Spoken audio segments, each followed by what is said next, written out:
On this week's episode of the Crushing Debt Podcast, Freddie Mac Exclusionary List Success Rates. Welcome to the Crushing Debt Podcast with your host, Florida attorney Sean Yesner, where our goal is to help you get rid of the financial bullies in your life. So welcome back to this week's episode of the Crushing Debt Podcast. My name is Sean Yesner, and like I said in the introduction, I wanted to talk about the success rates that I've been having on these Freddie Mac Exclusionary List letters. Now, if you want to know more about the Freddie Mac Exclusionary List, I would direct you to the Crushing Debt Podcast, episode 32. In episode 32, I talk all about the exclusionary list and what it is, and my thoughts on how to come off the list and all of those different types of details. I'm not going to go into too much about what the Freddie Mac list is. You can go back and listen to episode 32.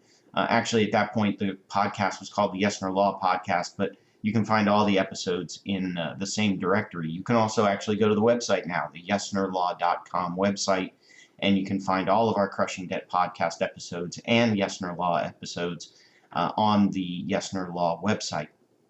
So episode 32 talks about what the Freddie Mac Exclusionary List is. I'm not going to go into that. What I'm going to do is go over the last, I think 8 or 9 cases that I've had and talk about which ones were approved, which ones were denied, and what are some of the commonalities, so we can start to think about things that we might want to say to Freddie Mac in future letters that might increase our chances to come off of their exclusionary list. So I'm going to go in order of when the files were submitted to Freddie Mac. And one interesting thing I noted, all except for one, which I'll get to, all of the turnaround times have been about 2 months. So if we submit the letter in January, we typically get the response back sometime in April-ish. So if you knock off the end of January because we sent the letter in January, and we typically get the response back right at the beginning of the month. So it's all taking about 2 months and a week, or 2 months and 2 weeks, to get these letters back from Freddie Mac, either approving or denying. So let's take a look at the different people that I've helped to come off the list and someone who I was unable to help come off the list, and see if we can find any patterns. Now, I'm not going to go into the client's names because there still is attorney-client privilege, but I'm going to give you, I'll identify them by Mr. or Miss, and then the first letter of their last name. So the first one here is Miss E, and she was a title company employee. And the interesting thing about her is that she was a notary public, and I think she was the easiest one that I was able to get off the list.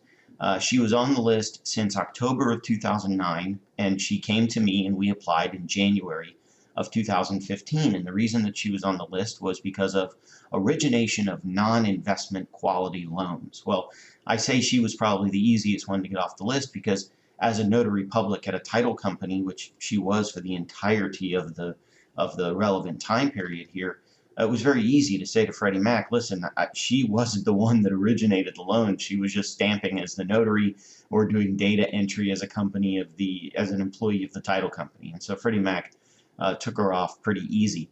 The next one is Mr. S.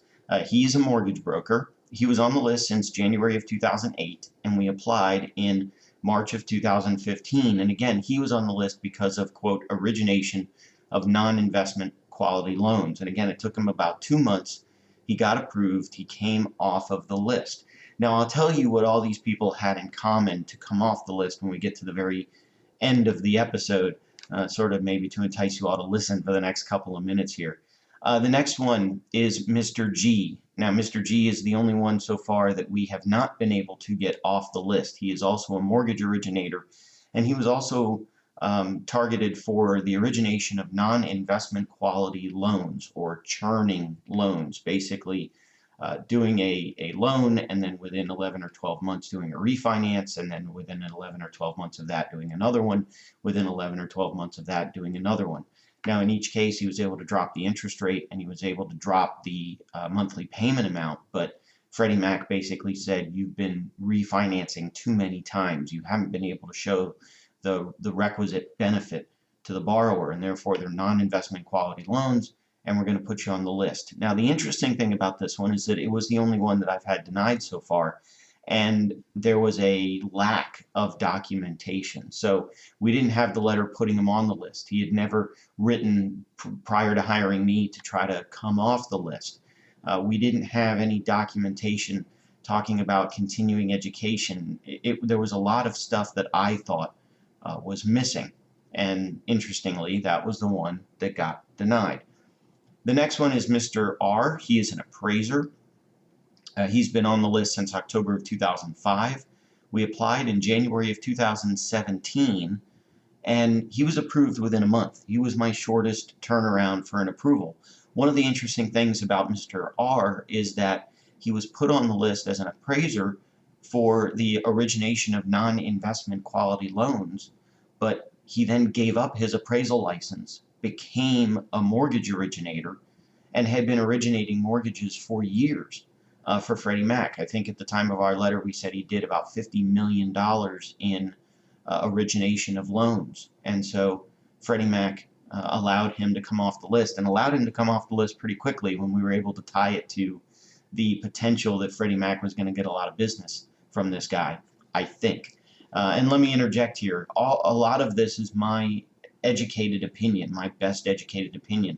Again, one of the interesting things about the Freddie Mac exclusionary list process is they don't tell you why someone's coming off the list, or they don't tell you why someone is being denied. So all of these reasons that I'm thinking that people were taken off the list or not taken off the list is really just my best educated guess. The next one is Miss L. She was a mortgage originator, and again, the origination of non-investment quality loans. She had been on the list since November of 2008.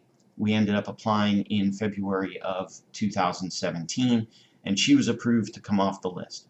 The next one is Miss T. She is an appraiser. She was on the list since September of 2012. We applied in March of 2017. She was put on the list because of alleged inflated property values and misrepresenting comparable sales data in her appraisals. But she did come off the list. Now, the one interesting thing about Miss T in terms of the data, actually there's one other, but the real interesting thing about Miss T in terms of the data is there were about 4.5 years between the time she was put on the list and the time we actually asked to come off the list. That's the shortest time period. And so what I think the data is seeming to interpret here is that there really is no length of time that you need to be on the list that you can ask to come off the list. Now, I know under Freddie Mac's guidelines they say you need to be on the list at least 2 years once you're first put on the list before you can ask to come off. But once we get beyond that 2-year time period, Miss T was about 4.5 years on the list, and they approved her to come off the list. So the length of time on the list doesn't seem to be as relevant as why you're on the list and what you've done to come off the list. The next one is Mr. S. He is a mortgage originator, and again, like a lot of the others, the origination of non-investment quality loans. He was on the list since January of 2006. We applied to get him off the list in March of 2017, and again, his application was approved. The next one was kind of interesting, Mr. M. Mr. M is a title company attorney. So he's an attorney that owns his own title company. The reason he was on the list is because of allegedly misrepresenting borrowers' funds to close and other numbers on the settlement statement. He was on the list since August of 2011. We applied in July of 2017, and he came off the list. Mr. M sticks out in my memory because he's the first attorney that I've represented who was asked to come off the list, although he was on the list in his title company capacity. The last one that I want to talk about, actually the next to last one that I want to talk about, sorry, is Mr. B. He's a mortgage originator. Now, interestingly, all of the other mortgage originators were the origination of non-investment quality loans.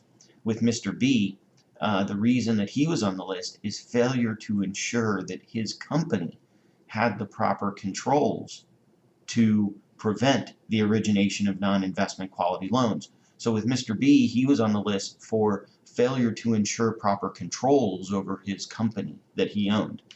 He's a mortgage originator. He was on the list since October of 2014. We applied in July of 2017. So like Miss T, where there are only 4 years between her being put on the list and asking to come off the list, with Mr. B, it was just over that 2-year mark, maybe about 2.5 years that he was put on the list, and then we applied to have him come off. There's really no other string that I can see in between the data. I think my original my original thought on all of these letters is to argue to Freddie Mac that you should not be on the list is really just a waste of time. I think what you need to focus on is what you've done since being put on the list that would entitle you to come off the list. There doesn't seem to be any relationship between the length of time you're on the list. There doesn't seem to be any relationship or any relevant data in terms of what your profession is. There doesn't even seem to be any relevant data in terms of where you are. All the people that I mentioned are from all over. Some are in Florida, most are outside of Florida. The one thing is the person who was denied, Mr. G, he didn't have a lot of supporting documentation with his letter. And I think that may be a big reason why he was denied. The last one that I want to talk about is one that was submitted, but one that we don't have an answer back yet. Miss S, a different, I think we had Mr. S, two Mr. S's actually. This is a Miss S.